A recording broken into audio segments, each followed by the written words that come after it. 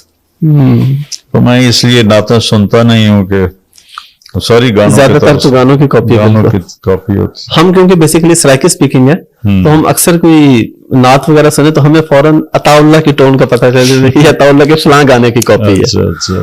تو یہ بالکل یہ اس طرح ہو رہا ہے.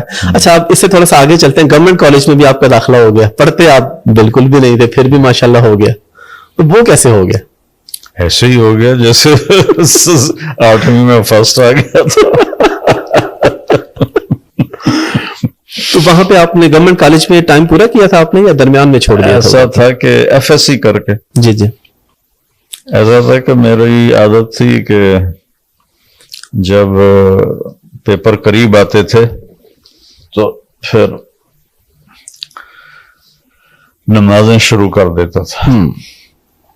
اور جس دن صبح پیپر ہونا ہوتا تھا، اب سارا سال تو پڑھا کوئی نہیں، جی تو میں ایسی دعا مانگتا، یا اللہ کل جو پیپر میں کوشچن آنا ہے نا، بک میرے ہاتھ میں تھی، ٹھیک ہے، یہ مجھے تو وہی پیپر وہی کوشچن دکھا دے اور بسم اللہ کر کے کتاب کھولتا تھا. بسم اللہ. اب جو بھی نکل آیا جی ادھر ادھر 10-15 صفحے ادھر ادھر کر کے وہ یاد کر لی. یہ میں کوئی 10-15 دفعہ کرتا تھا. بسم اللہ، پھر بسم اللہ، پھر بسم اللہ. بس وہ بسم اللہ کی برکت سے ہی میں کوئی نہ کوئی اس میں سے آ جاتا تھا. ماشاءاللہ. FSC کی مطلب ایک عجیب قدرت کی مدد تھی کہ ہمارا زولوجی کا پریکٹیکل تھا. جی. تو اب میں سوچ میں پڑ گیا کہ اب سارا سال پڑھا نہیں، پریکٹیکل کیسے دوں گا. جمعے کا دن تھا تو میں جمعے کی نماز میں دعا مانگی، یا اللہ جو آج آنا ہے نا پریکٹیکل، وہ مجھے خواب میں دکھا دے. میں جمعہ پڑھ کے سو جاؤں نا، میں نے تو خواب بھی کھا. ٹھیک ہے. تو میں آیا جمعہ پڑھ کے، کتاب اپنے سرانے کے ساتھ رکھی اور سو گیا. تو میں نے خواب دیکھا کہ میں لیبارٹری میں ہوں اور ہمارے سامنے خرگوش رکھے جا رہے ہیں. ڈسیکشن ہمیں سکھاتے تھے نا، FSC کر رہا. جی جی بالکل. فراگ کی، کاکروچ کی، ریبٹ کی. اس کے بعد اس طرف سے دروازے سے ایک پروفیسر انٹر ہوتے ہیں، سفید شرٹ، ہاف بازوں والی، اور سفید ان کی پتلون تھی. تو انہوں نے 5 کوشچن لکھا ہے. یہ اس میں تھا کوئی سے 4 حل کر. چھٹا وہ تھا ریبٹ. تو میں جب ایک دم میری آنکھ کھلی تو مجھے سارے سوال یاد تھے. میں نے ان کو کھولا، کتاب سے دیکھا اور چلا گیا. تو جب ہم بیٹھے تو ساتھ ہی خرگوش بے ہوش آنے شروع ہو گئے. میں نے کہا پہلی گل تو پوری ہو گئی. ٹھیک ہے. تو اچھا، تو اس کے بعد وہ اس طرف سے بالکل سفید شرٹ سفید پینٹ میں ہمارے پروفیسر انٹر ہوئے، اسی لباس. اور انہوں نے 5 کوشچن لکھوائے. اللہ. تو ریبٹ کی ڈسیکشن تھی ڈائجسٹو سسٹم کو دکھانے کے لیے کہ اس کو اوپن کریں. ٹھیک ہے. پہلا سوال انہوں نے یہ لکھایا، اگلے 4 مجھے یاد نہیں. تو کوئی سے 4 کرو. تو 4 ان میں وہ تھے جو مجھے خواب میں آئے تھے. اللہ اکبر. اور آپشن تھی ایک چھوڑنے کی، ایک وہ تھا جو مجھے خواب میں نہیں آیا تھا. ٹھیک ہے. تو سب سے پہلے میں نے ریبٹ کی ڈسیکشن کی اور اس کو اوپن کیا, پیپر حل کیا اور ان کو پکڑا کے میں باہر نکل گیا. اس طرح کر کے کوئی اللہ کی مدد, شروع سے ہی اللہ کی مدد بڑی خاص تھی آپ کے ساتھ. چلے ماشاءاللہ, پھر تبلیغ کا سفر پہلے بھی ہم سنتے رہتے, تھوڑا سا یہ اور پھر اس کے بعد مزید تبلیغ کے حوالے سے آپ سے باتیں. تو تبلیغ کے اندر جس طرح آپ کے دوست آپ کو لے گئے زبردستی, اس وقت آپ کو یہ اندازہ تھا کہ میں جاؤں گا تو پھر میں ادھر کہیں ہو کے رہ جاؤں گا؟ بالکل کوئی اندازہ نہیں. آپ بس 3 دن کے لیے گئے, پھر آگے چلے کا آپ کا بن گیا, پھر 4 مہینے کا بن گیا. لیکن اس دوران آپ کی ایک مووی رہ گئی تھی, فلم آپ نے دیکھنی تھی, وہ آپ کی رہ گئی تھی. وہ تھی رنگیلا رحمت اللہ علیہ. جب ذرا ہٹ ہو گیا تو اس نے خود فلم سازی شروع کی. تو اس نے اپنی پہلی فلم بنائی تھی دیا اور طوفان, وہ بہت ہٹ ہوئی. تو پھر اس کے بعد اس نے بنائی رنگیلا, وہ بھی بہت ہٹ ہوئی. تو پھر اس نے بنائی 2 رنگیلے. تو 2 رنگیلے جب اس میں لگنے والی تھی تو مجھے 3 دن کے لیے لے گئے. وہ 3 دن سے میرا اللہ نے پتہ نہیں کچھ سمجھ میں نہیں آیا آج تک, سوائے اللہ کی رحمت. لیکن یہاں سے پکڑا اور کھینچ لیا. تو جب میں نے 4 مہینے کا ارادہ کر لیا تو اگلے جمعے وہ ریلیز ہو رہی تھی. تو میں نے امیر سے کہا کہ میں تو 3 دن کے لیے آیا تھا اور میں نے 4 مہینے کر دیے ہیں, تو میرے پاس پیسے بھی کوئی نہیں, کپڑے بھی کوئی نہیں. تو مجھے 1 دن کی اجازت دو, میں کپڑے بھی لے آؤں, پیسے بھی لے آؤں. اور تھا کہ میں 2 رنگیلے دیکھ کے پھر وہ بھی دیکھوں. ٹھیک ہے. تو وہ کہنے لگے تیرا میرا ماپ ایک ہی ہے, تو کپڑے بھی دیتا ہوں, پیسے بھی لے لیتا, اور تم واپس نہ جاؤ. ٹھیک ہے. تو وہ تو میں نے ایسے ہی جھوٹ بولا تھا. جی. تو وہ اللہ تعالیٰ کی رحمت ہوئی, انہوں نے مجھے روک لیا, جانے نہیں دیا. چلا جاتا پھر شاید دوبارہ میں واپس نہ جاتا. تو اس طرح میرے اللہ نے مجھے آگے چلا. الحمدللہ. کوئی آپ کے ایسے دوست بچپن کے جن کو آپ نے کوشش کی ہو کہ یہ تبلیغ کی طرف آ جائیں اور وہ نہ آ سکے ہوں؟ ایسے ایک بھی نہیں آیا. ایک بھی نہیں آیا؟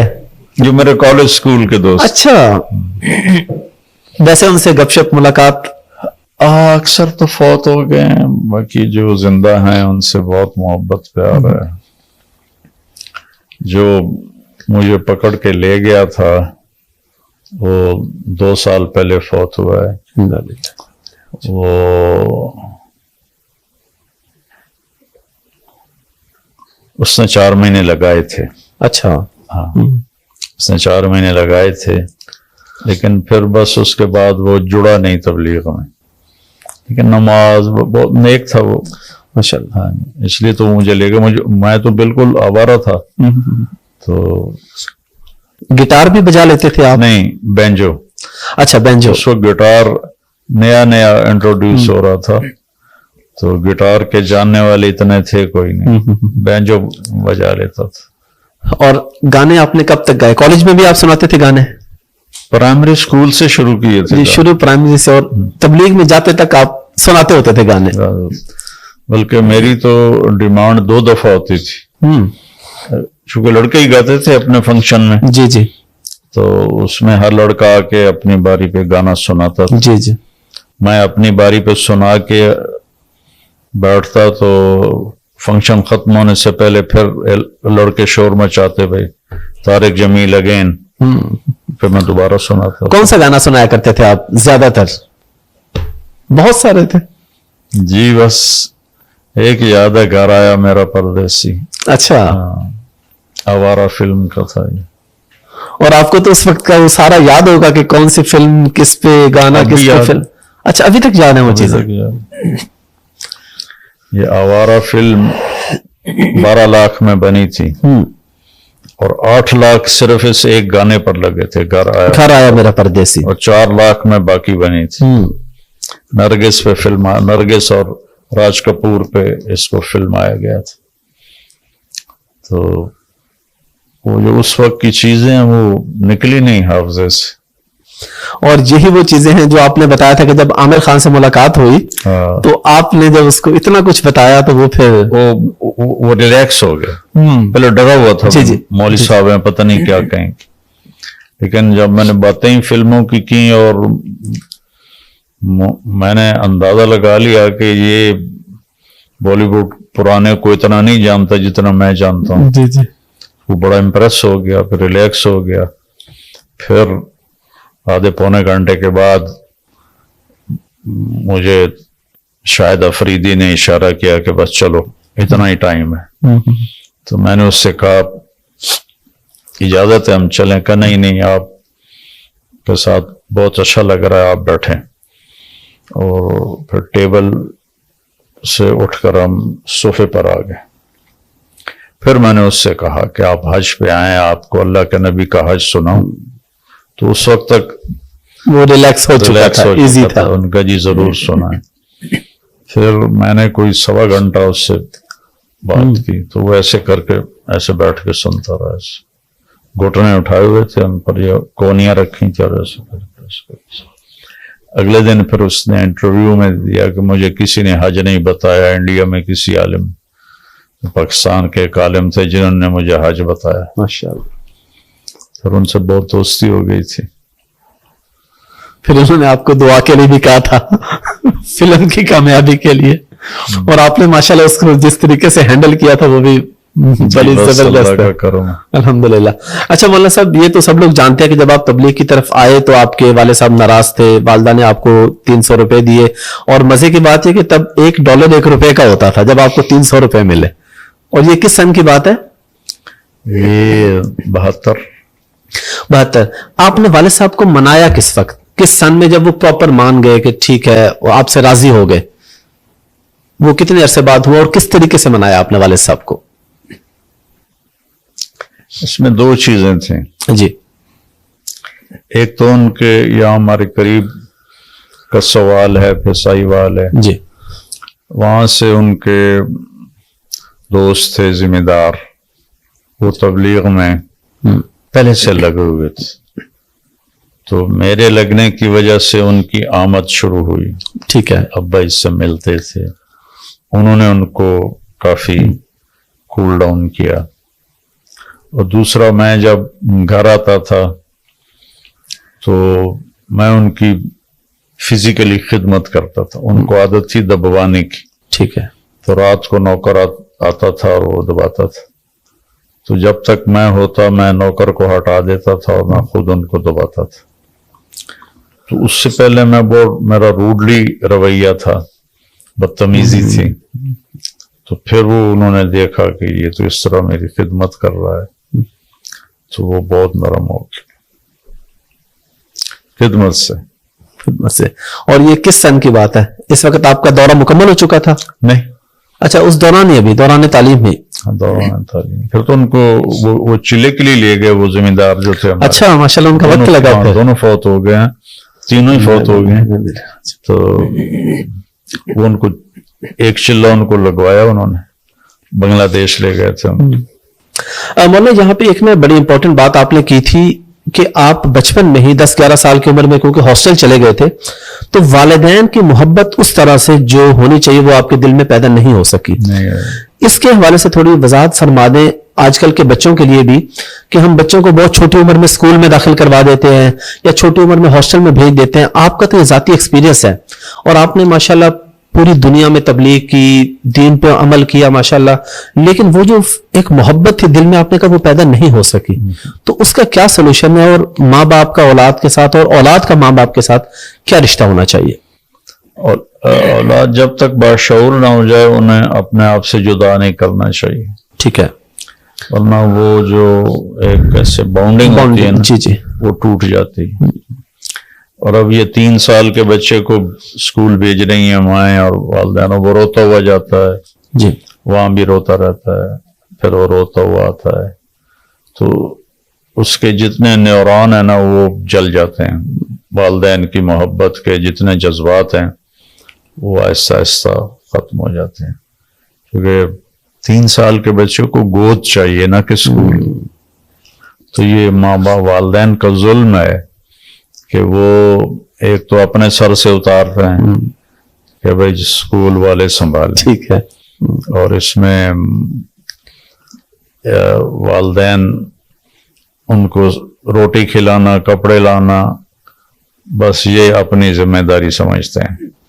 ان کو ناشتہ کرانا اور ان کے کپڑے بدلانا، ان کو تھوڑی آؤٹنگ کرانا، لیکن ان کو کمپنی نہیں دیتے، گود نہیں دیتے، جس سے اولاد اور والدین میں فاصلہ ہے، اور وہ ماں باپ کے ساتھ وہ تعلق نہیں ہے. چونکہ میں نے تو اس کو بھگتا ہوا ہے، میں نے اس گھاٹی سے میں گزرا ہوں. جی جی، جب میرے آرام ماں باپ کے ساتھ رہنے کا وقت تھا، تو اب اس سیٹ اپ سے مجھے نکال کے ہاسٹل میں ڈالا، جہاں مجھے کھانا کھانے کچن جانا ہے، اور مجھے کپڑے دھلانے کے لیے دھوبی کے پاس جانا ہے، مجھے بستر اپنا خود اٹھانا ہے، کپڑے اپنے خود سنبھالنے ہیں. تو اور اوپر سے دوری، اداسی، وہ ٹوٹ پھوٹ گیا اندر. 3 سال بعد پھر دل سخت ہو گیا، پھر کچھ بھی آنا. اس کے مقابلے میں میرا جو چھوٹا بھائی تھا وہ اتنا پیار کرتا تھا والدہ سے. تو میں اپنی بیگم سے کئی دفعہ کہا کہ جیسے تارمیاں لاڈ کرتا ہے ماں سے، میرے اندر یہ چیز نہیں اٹھتی. اور اس کی مین وجہ وہی تھی، جو بہت چھوٹی عمر میں مجھے باہر بھیج. 7 سال تک تو اللہ کا نبی کہتا نماز کا نہ کہو. 10 سال میں جا کے نماز کی پابندی کرواؤ. تو یہ 3 سال کے بچے کو وہاں بھیج رہے ہیں، جب وہ اس کو وہ کھیلتے ہیں، وہ ان کو کھلاتے ہیں اور ان کو بہلاتے ہیں. تو یہ کام ماں کرے، ماں کرے گی تو بچے کے اندر ماں کی محبت آئے گی. اب تھوڑے سے بڑے ہوتے ہیں تو پھر وہ ماں باپ کے سامنے کھڑے ہو جاتے. مطلب تبلیغ کی کچھ کارگزاریاں تو آپ سے سنیں گے، لیکن ایک جو بڑی امپورٹنٹ چیز ہے جس پہ آپ بات کرتے رہتے ہیں، فرقہ واریت پہ، کہ یہ نہیں ہونی چاہیے. ہمارے ہاں یہ دیکھا جاتا ہے کہ محرم ہے تو وہ شیعوں کے ساتھ ریلیٹ ہو گیا، ربیع الاول ہے تو بریلویوں کا ہے، اہل حدیثوں کا فلاں مرکز ہے، دیوبندیوں کا فلاں مرکز ہے. تو کیا دین میں ایسی کوئی چیز ہے، یا یہ سب ہمارے ہی ہیں، سب ایک دوسرے کے ہیں؟ تو وہ محبت ہمارے اندر کیوں نہیں پیدا ہو پاتی ایک دوسرے کو برداشت کرنے کی؟ ان الذين فرقوا دينهم وكانوا شيعا لست منهم شيء. جنہوں نے دین کو فرقوں میں بانٹ دیا اور مختلف گروہ بن گئے، آپ کا ان سے کوئی تعلق نہیں. لست منهم بشيء، آپ کا ان سے کوئی تعلق نہیں. اللہ اپنے نبی سے کہہ رہا، یہ آنے والے وقت کے لیے تھا. تو اختلاف تو ایک فطری چیز ہے، جی بالکل، لیکن اس کے بھی آداب ہیں. یہ تو نہیں جو ہمارے بر صغیر میں ہو رہا، ایسا تو کہیں بھی نہیں ہے. میں تو ساری 200 ملک پھرا ہوں، بالکل ایسے کہیں بھی ایسی گمراہی نہیں ہے کہ ایک کافر کافر کافر کافر. بہت اخلاق سے گری ہوئی زبان ہے بدقسمتی سے بولنے والوں کی. اور ابھی ماشاءاللہ اس میں کافی بہتری آ رہی ہے، آپ کا اس میں بڑا کام ہے ماشاءاللہ. اس کے بعد نئی نسل الحمدللہ اس سے کافی چھٹکارا پا رہی ہے. بلکہ آپ کی تو شہنشاہ حسین نقوی صاحب سے ملاقات بھی ہوئی، وہ آپ کے پاس آئے. تو اس سے پہلے تو ہم نے ایسے اچھا، تو وہ بھی اسی طرح وہ آپ کے بارے میں بڑا یہ بات کرتے ہیں کہ جس طرح ہم لوگ مولانا کو سنتے ہیں اس طرح ہر مسلک کے لوگ سنتے ہیں، یہ چیز بڑی اچھی ہونی چاہیے. تو ان کے ساتھ جب آپ ملے تو آپ کو کیا ڈفرنس نظر آیا کسی اور مسلک والے میں اور ان میں؟ میں اس نظر سے دیکھتا ہی نہیں ہوں کہ مسلمان ہے بس میرے لیے اتنا ہی کافی ہوتا. بالکل، اور یہی چیز ہونی بھی چاہیے. جی اسی کی آپ تبلیغ بھی کرتے ہیں. کوئی کارگزاری آپ کو یاد ہے تبلیغ کے وقت کی، شروع کے وقت کی؟ کوئی 52 سال گزر گئے ہیں. بہت ساری ہوں گی، بہت ساری ہیں. بس وہ جس سے نئی نسل کو کوئی میسج جا سکے. جب میں 3 چلے لگا رہا تھا تو میری اس وقت عمر 18 سال تھی. جی. تو رمضان شریف بیچ میں آ گیا اور ایک بہت ٹف سفر تھا پیدل ہمارا. یہ قصور سے دیپال پور جاتے ہوئے راستے میں ایک جگہ آتا ہے اڈا مائی رابو. جی. وہاں سے ہم پیدل چلے اور 1 مہینے کا سفر کر کے پھر دیپال پور روڈ پہ قلعہ سوندا سنگھ تھا, وہاں سے بس پہ چڑھے اور واپس رائمنڈ گئے. تو اس میں ویسے ہی معلوماتی طور پہ جی جی کہ رائمنڈ سے وہاں تک جانا, پھر وہاں سے واپس آنا, پھر وہاں سارا ہم نے خود ہی پکایا, کسی کو پتہ ہی نہیں تھا یہ کون لوگ ہیں. تو ہمارے 27 روپے خرچ ہوئے تھے اس میں 1 مہینے. 1 مہینے میں. ہاں, کرائے سمیت سارا کچھ. تو میں نے رمضان میں دعا مانگنی شروع کی, یا اللہ لیلۃ القدر نصیب فرما. اور ساتھ یہ کہتا تھا کہ یا اللہ پیدل سفر ہے, 5 راتاں میں کوئی نہیں جاگ سکتا. دسمبر کا رمضان تھا, لمبی رات, جڑی رات آمنی ہے مینوں بھی کھا دے. روز دعا مانگنی, روز دعا مانگنی. تو ہم ایک اہل حدیث کے گاؤں میں تھے, راجووال ایک اہل حدیث کا گڑھ ہے جس کے پیچھے گاؤں تھا, راجووال مین روڈ پر. تو رات کے 12 بجے تھے, 21ویں کی رات تھی, 21 رمضان. تو مجھے کسی نے یہاں سے پکڑ کے اٹھا دیا. تو میں ایک دم پریشان ہو کے ادھر ادھر دیکھنے لگا, کیا اٹھایا میں نے؟ مسجد میں کوئی بھی نہیں تھا, اور میں اٹھا تو میرے اوپر نیند کا اثر بھی کوئی نہیں تھا, فریش. گھڑی دیکھی تو 12 بج رہے تھے رات. تو میں پھر رضائی لے کے لیٹ گیا. ایک دم مجھے یاد آیا آج تو 21 کی رات. تو پھر میں نے کہا یہ اللہ کی طرف سے اس نے مجھے اٹھایا. میں نے رضائی ایک طرف رکھی اور باہر نکل گیا. تو بالکل صاف شفاف رات تھی, کوئی سردی نہیں تھی, حالانکہ دسمبر تھا, دسمبر کے مڈ کے بعد کے دن تھے یہ, اور بالکل نارمل ٹیمپریچر تھا. اور 21 کو چاند بھی نہیں ہوتا, لیکن چاندنی روشنی تھی. مجھے ان علامات سے بھی پھر یقین ہو گیا کہ لیلۃ القدر. تو میں سحری تک لگا رہا, اللہ سے باتیں کرتا رہا. تو اس میں نے یہ دعا مانگی کہ مجھے ساری زندگی کے لیے قبول فرما. مانگتا رہا, اور بھی پتہ نہیں کیا مانگا. تو صبح جب ہوئی تو میں سوچنے لگا کہ تو جا رہا ہے میڈیکل میں, ڈاکٹر بننے, تو یہ تو نے کیا مانگا ہے کہ مجھے ساری زندگی کے لیے قبول فرما. یہ میرے ذہن میں ریل چلنے لگی.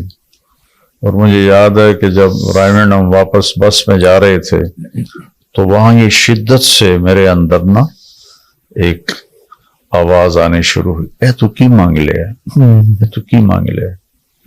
میں نے کہا اچھا اگر اللہ کو منظور ہے تو مجھے لگا دے گا, ادھر نہیں منظور تو ٹھیک ہے ادھر چلے جائیں گے.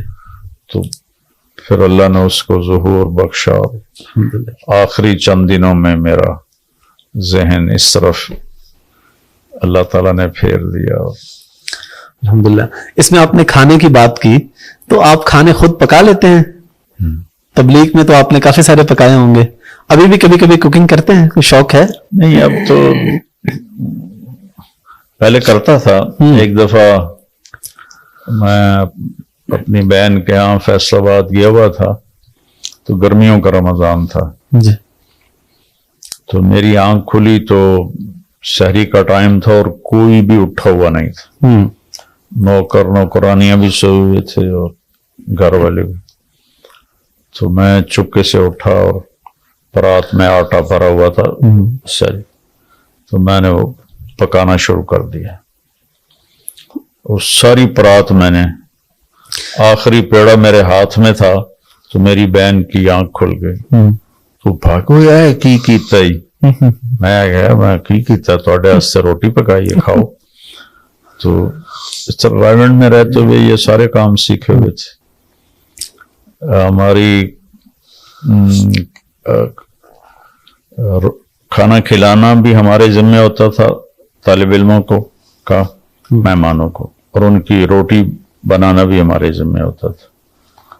تو جس دن ہماری باری ہوتی تھی 5 لڑکے ہوتے تھے، تو 5 بوری صبح گونتے تھے، 5 بوری شام کو گونتے تھے.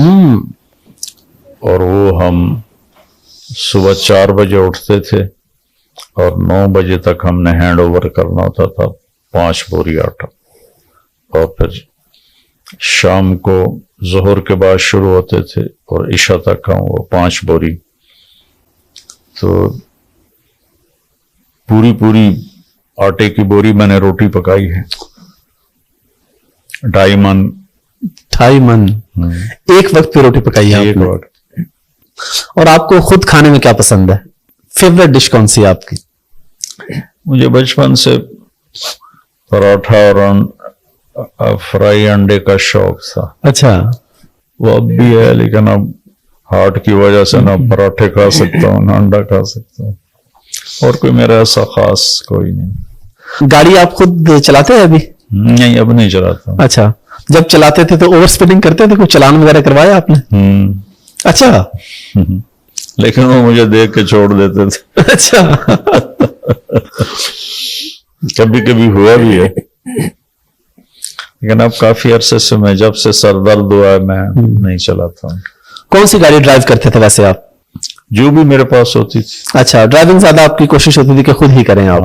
یہاں سے پشاور تک گیا ہوں میں. اچھا. اور کبھی گاڑی لگائی بھی کہیں پہ؟ ہماری بھی گاڑی اللہ کا فضل ہے. کبھی اچھا. الحمدللہ کبھی نہیں. الحمدللہ ہر حوالے سے بالکل سیف رہا معاملہ. جی اللہ نے بڑا کرم. الحمدللہ. مولانا صاحب، آپ نے اپنے بیانات میں ذکر کیا تھا کہ آپ کو خانہ کعبہ کے اندر بھی ماشاءاللہ آپ تشریف لے گئے، لیکن آپ نے کہا کہ میری جو کیفیت اماں آمنہ کی جو قبر پہ ہوئی تھی وہ ایک الگ سی تھی. اس کے بارے میں اگر آپ کو مختصر سا بتا دیں کہ ظاہر ہر مسلمان کے ذہن میں ہوتا ہے کہ خانہ کعبہ کی تو کیفیت ہی اور ہے. اصل میں خانہ کعبہ میں تو ایک ہیبت تھی. جی جی. خوف تھا کہ اللہ کا گھر، وہ ایک الگ کیفیت تھی. جی جی. اور وہاں ابوا میں وہ جذبات کی ایک لہر تھی جو ان کنٹرول تھی. تو چونکہ میں نے وہ ساری سیرت پڑھی ہوئی تھی، وہ پورا نقشہ میرے سامنے تھا، تو اس وقت کے جو جذبات تھے وہ بڑے عجیب سے تھے، اور کہیں نہیں بنے کبھی بھی. لباس آپ کا ہمیشہ ہی سفید ہوتا ہے، اس کی کوئی خاص وجہ ہے؟ میرے نبی کو سفید پسند تھا، اس لیے. آپ نے اور بھی پہنے جی، لیکن آپ نے سفید لباس کو پسند فرمایا اور اکثر اسی کو استعمال کیا، اس وجہ سے میں سفید پہنتا ہوں.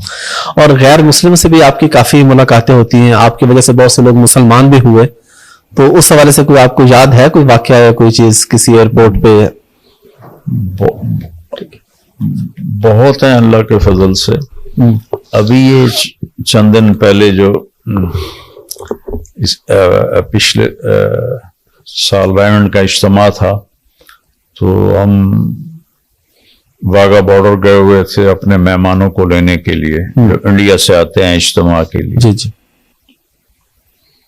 ابھی وہ گیٹ کھل گیا تو لوگ آنے شروع ہوئے، تو ہمارے مہمان ابھی نہیں آئے تھے، تو ہم بالکل گیٹ کے پاس کھڑے ہوئے تھے. وہ رینجر والے مجھے لے گئے آگے. تو سکھوں کا ایک گروپ گزرا، عورتیں مرد. وہ ایسے گزرتے گزرتے انہوں نے ایسے مجھے دیکھا تو کہنے لگے طارق جمیل صاحب. میں کہا جی. اسی تہاڈا بیان سننے ہیں، تسی بڑا سندر بیان کر دے ہو. دوسرا سکھ کہنے لگا کر دے رہی ہو. وینکوور ایئرپورٹ پہ اترا تو سامنے سے ایک نوجوان آ رہا تھا، کلین شیو تھا. تو مجھے دیکھ کر کہنے لگا آج رب دا دیدار ہو گیا. تو میں اس کے اس جملے سے سمجھا کہ مسلمان تو نہیں ہے, غیر مسلم ہے. جی جی. اج تا رب دا دیدار ہو گیا, بس ہن میرا کام بن جانا جڑے کام میں جا رہے ہیں. تو میں کہا بھائی تو کون ہے؟ وہ پھر اس کے میں نے وہ کڑا دیکھا تو وہ سکھ تھا. ایک مونے سکھ ہوتے ہیں جو شیو کرتے ہیں. جی جی. تو وہ تھا. وہ کہا جی میں تو روز سانو سننا. ایسے بہت واقعات کہ سنتے ہیں لوگ. اور سب ٹائٹل کی وجہ سے میں ابھی چند دن پہلے کی بات ہے, فیصل آباد میں تھا تو ایک کالے تھے, ایک نوجوان مجھ سے ملا اور کہنے لگا کیا حال ہے؟ میں نے کہا یہ تو اردو بول رہا ہے. میں نے کہا اردو آتی؟ کہنے لگا ہاں. میں نے کہا یہاں پڑھتے ہو؟ نہیں. میں نے کہا اردو کہاں سیکھی؟ کہا آپ کے بیان سن کے بورکینا فاسو. تو اس طرح کتنے جرمنی میں مجھے بتایا ایک پولش تھا کہ جی یہ مسلمان ہوا ہے آپ کے بیان سن کے. میں نے کہا میرے بیان تو انگریزی میں بھی نہیں تو پولش میں کیسے ہوں گے؟ سب ٹائٹل دیکھ کر یہ مسلمان ہوا ہے. ایک لائن لگی ہوئی ہے وہ اللہ کا فضل. ایک تو مولانا صاحب یہ کہ آپ نے پوری دنیا گھومی ہے, آپ کو سب سے خوبصورت جگہ کون سی لگتی ہے؟ آپ کی فیوریٹ جگہ کون سی ہے پاکستان کے علاوہ اور مکہ مدینہ کے علاوہ؟ آپ کی فیوریٹ جگہ جہاں آپ کا دل کرتا ہو کہ کچھ ٹائم گزاروں میں. کہیں بھی نہیں. جو مسافر ہوتا ہے اس کو منزل کی فکر ہوتی ہے, اس کے راستے کی چیزوں میں وہ اٹکتا نہیں ہے. تو عربی کا ایک شعر ہے نقل فؤادک حیث شئت من الہوى والحب الا للحبیب الاولی کمنزل فی الارض یالفہ الفتى وحنینہ ابدا لاول منزلی. اس کا خلاصہ یہ ہے کہ جتنا پھرو اور جہاں پھرو اور جس سے مرضی پیار کرو, پہلا عشق ہی ہمیشہ دل میں رہتا ہے. پہلا عشق ہی ہمیشہ دل میں رہتا ہے. اور کتنی سیر گاہوں میں جاؤ لیکن اپنا گھر پھر بھی یاد رہتا ہے. تو میرے لیے تو یہ سب سے خوبصورت جگہ ہے. لیکن بہت ملک دیکھے ہیں, یورپ سارا ہی خوبصورت ہے, سارا یورپ دیکھا ہے. سوئٹزرلینڈ خاص طور پہ بہت خوبصورت ہے. اچھا ماشاءاللہ. میں ابھی ایک ہفتے بعد سوئٹزرلینڈ جا رہا ہوں ایسے فیملی کے ساتھ, تو چلیں وہ بھی ضرور دیکھیں گے. تو یہاں پہ آپ پھر فیصل آباد کیوں شفٹ ہوئے؟ پورا پاکستان تو لمبا چھوڑ کے جب آپ کسی شہر میں گئے. شادی ہوئی. اچھا. یہاں تو اب جس وقت 80s میں یہاں کا ماحول بہت ڈفرینٹ تھا, تو اپنی فیملی میں مجھے کسی نے رشتہ نہیں دیا.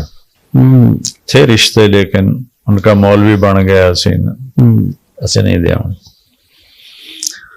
تو پھر میری فیصل آباد میں شادی ہوئی اور میری بیوی کو ایک گاؤں اور ایک جانگلیوں کا گاؤں, یعنی ہم تو لوکل لوگ ہیں نا, مہاجر نہیں ہیں. جی جی. مہاجروں میں پھر بھی تھوڑی سینس ہوتی تھی. جی جی. یہ تو بالکل ہی جہالت بھی اور سب کچھ تھا. تو پھر اسے یہاں رکھنا بڑا مشکل تھا چونکہ میں تو غیر حاضر ہوتا تھا. جی جی جی جی. میں تو رائمنڈ ہوتا تھا, 2 مہینے کے بعد آتا تھا, ہفتے 10 دن کے لیے. تو پھر اس کو اتنا مجاہدہ دینا یہ اس بہت نامناسب تھا, تو اس لیے مجھے وہاں رہائش رکھنی پڑی. تو اس کو پھر میں وہاں چھوڑ دیتا تھا, والدین کے پاس قریب تھے بالکل. تو اتنے میں بچے بھی وہیں پڑھنا شروع ہو گئے, پھر وہاں مدرسہ بن گیا, اور اس طرح کرتے کرتے سلسلہ چل پڑا. جی. آپ نے تو ماشاءاللہ بہت بڑی قربانی دی. ویسے پاکستان میں خواتین کو جو حقوق ہیں وہ تو اس طریقے سے نہیں دیے جاتے. آپ کی اس پہ کیا رائے ہے؟ بالکل صحیح ہے, بہت زیادتی ہوتی. یہ جو انہیں عورتیں نکلتی جو وومن ڈے مناتی, جی جی بالکل, یہ اس زیادتی کا ریئیکشن ہے. لیکن یہ آپ اوپر سے چلو اور پسند تک چلے جاؤ، بیٹیوں کو وراثت کوئی بھی نہیں دیتا، بالکل ایسا ہے، نہ یہ کے پی کے والے، نہ پنجاب والے، نہ سندھ والے، نہ بلوچستان والے، اور پھر دیہاتوں میں خاص طور پر جہاں چاہتے ہیں اس کا رشتہ کر دیتے ہیں، اس سے کوئی نہیں پوچھتے۔ شہروں میں بھی یہی حال ہے، اور ان کو مجبور کیا جاتا ہے، زبردستی کی جاتی ہے، اور ایموشنل پریشر ڈالا جاتا ہے۔ تو لڑکا انکار کر دے تو تھوڑا بہت ہنگامہ ہوتا ہے، لڑکی معذرت کر دے تو طوفان کھڑا ہو جاتا ہے۔ تو پھر سسرالی معاشرہ بڑا ظالم ہے، کہیں لڑکیاں ہو جاتی ہیں بدتمیز اور گھر اجاڑ بیٹھتی ہیں، لیکن 99% تو سسرال کی شدت اور سختی، ایک لڑکی اپنا گھر، ماں باپ، بہن بھائی، سہیلیاں، عادات، اپنا ٹائم ٹیبل، سب کچھ چھوڑ کے ایک بول پہ ایک لڑکے کے ساتھ چلی جاتی ہے، تو اس کی کتنی قدر کرنی چاہیے۔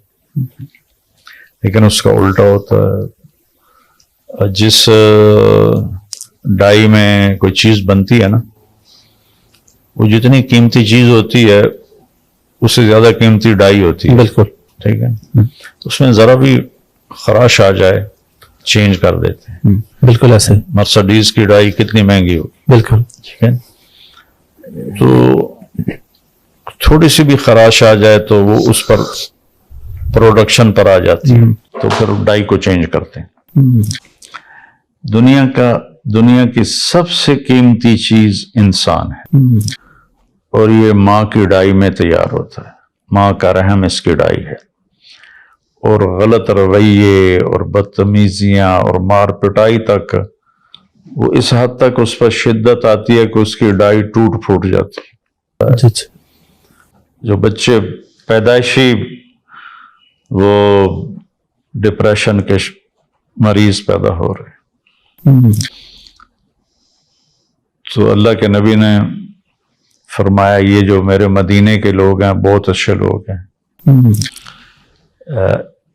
کس وجہ سے بہت اچھے لوگوں نے کی تعریف کی کہ جب یہ کسی کی بیٹی کو بیاہ کے لاتے ہیں تو اس بچی کو یہ احساس ہی نہیں ہوتا کہ میں ماں باپ کے گھر میں ہوں یا سسرال کے گھر میں، اتنا اچھا اس سے سلوک کرتے ہیں۔ یہ عورت کا حق۔ پاکستان میں طلاق کی سب سے بڑی وجہ آپ کیا دیکھتے ہیں؟ آپ کے پاس مختلف لوگ آتے ہوں گے، اپنے وجوہات بتاتے ہوں گے، سب سے بڑی وجہ آپ کو گھر اجڑنے کی کیا لگتی ہے؟ یہی بد اخلاقی، اور ایک ہی وجہ بد اخلاقی، زبان کا گندا استعمال اور حق تلفی، جبر، کہیں سسر کا کہیں ساس کا۔ میں UMT میں بیان کیا تو پھر وہ VC کے کمرے میں بیٹھے تھے تو ایک چوکیدار نے کہا باہر ایک لڑکی رو رہی آپ سے ملنا چاہتی۔ میں باہر گیا تو ساتھ ہی ایک کمرہ تھا، تو میں نے کہا کیا ہوا ہے؟ کہنے لگے آپ عورتوں کے بڑے حقوق بیان کرتے ہیں لیکن آپ نے کبھی طلاق شدہ عورتوں کے بارے میں کچھ بھی نہیں کہا۔ ایک دم مجھے ہٹ ہوا کہ واقعی میں نے یہ چیپٹر کبھی ذکر نہیں کیا۔ میں نے کہا تمہیں طلاق ہوئی ہے؟ کہنے لگی ہاں۔ کہ کیوں ہوئی؟ کہ میرا خامن بہت اچھا تھا، میرا سسر کہتا تھا میں نے چنگی نہیں لگ دی انہوں طلاق دے۔ کہ 1 سال تک تو اس نے برداشت کیا، پھر آخر وہ ماں باپ کے آگے مجبور ہو گیا اور مجھے طلاق دے دی۔ اب 50 سال کی عمر کے رشتے آ رہے ہیں اور 55 سال کی عمر کے رشتے آ رہے ہیں، اس کو کوئی اچھا رشتہ ہی نہیں ملتا جس لڑکی کو طلاق ہو جائے۔ پھر مجھے یہ حدیث یاد آئی کہ آپ نے فرمایا سب سے اعلیٰ درجے کا صدقہ تمہیں بتاؤں؟ تو صحابہ نے عرض کیا جی کیا ہے؟ آپ نے کہا جس کی بچی کو طلاق ہو گئی اور وہ گھر آ گئی اس پر خرچ کرنا سب سے اعلیٰ درجے کا صدقہ۔ الابنۃ المردودہ، تو بہت حق تلفی ہے، اس میں کوئی شک نہیں. ایم ٹی جے کا آپ سے آخری سوال ہے فاؤنڈیشن کے حوالے سے، اور اس سے پہلے میرا سوال آپ سے یہ ہے کہ ہمارے ہاں بر صغیر میں مولوی اگر چندہ مانگنے جاتا ہے تو وہ کہتے ہیں جی مولوی مانگنے آ گیا، اگر مولوی کو کام کرتا ہے کسی کی خدمت کرنے کے لیے تو وہ کہتے ہیں جی مولوی یہ بزنس شروع کر لیا. تو مولوی کدھر جائے؟ بر صغیر کا مولوی کہاں جائے پھر؟ یہ کیسے نہیں احمق لوگ ہیں. جس امام کا ہم فالو کرتے ہیں ابو حنیفہ، جی وہ کوفے کا سب سے بڑا تاجر تھا کپڑے کا. کوفے کے سب سے بڑے تاجر تھے کپڑے کے. تو پھر تو امام اور پھر اس سے اور پیچھے چلے جائیں صحابہ کرام پہ رضی اللہ عنہم، بالکل سب کام کرتے تھے. عبد الرحمن بن عوف رضی اللہ تعالیٰ عنہ جیسی دولت کس کے پاس ہوگی؟ عثمان رضی اللہ تعالیٰ عنہ، حضرت عبد الرحمن، سب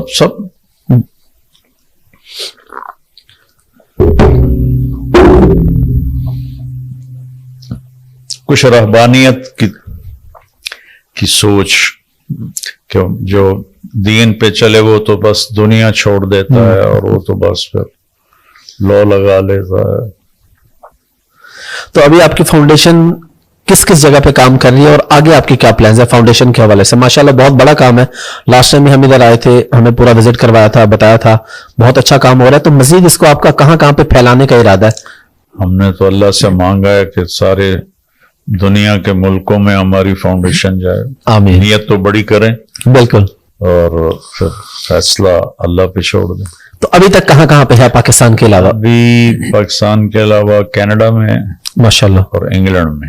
ماشاءاللہ. کینیڈا، انگلینڈ، اور ابھی آسٹریلیا کے لیے جا رہا ہوں میں انشاءاللہ. ہاں وہاں انشاءاللہ. انشاءاللہ.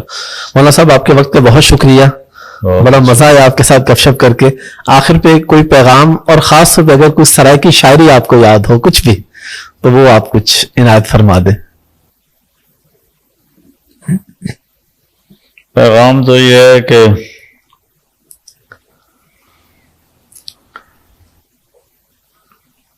اپنے معاشرے میں جھوٹ بہت زیادہ ہے، تو میری ساری قوم سے درخواست ہے سچ بولنے کے عادی بنے، کہ سچ نجات دیتا ہے اور جھوٹ ہلاک کرتا ہے.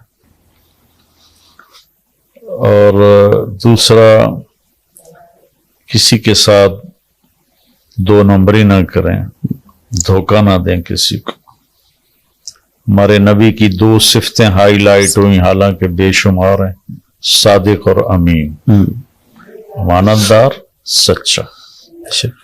سارے اسلام کو 2 لفظوں میں بیان کیا جائے تو سچائی اور دیانتداری، یہ 2 اس کی روٹس ہیں، اوپر سارا درخت ہے.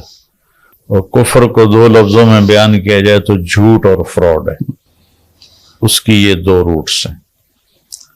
تو ایک سچائی آ جائے، ایک دیانتداری آ جائے تو ہمارے اللہ کی رحمت کے دروازے کھل جائیں. یہ میرا چھوٹا سا پیغام. اور شاعری کو یاد ہے کوئی سرائیکی یا کوئی اور شاعری؟ وس دے ہاسے تو وس دے ناسے، تیری جھوک دے آسے پاسے، تیری جھوک دے آسے سکو پاسے، نفس پلیت پلیت کتا اساں ذات پلیت نہ ہاسے. خواجہ غلام فرید. جی جی بالکل. بہت شکریہ مولانا صاحب. مہربانی.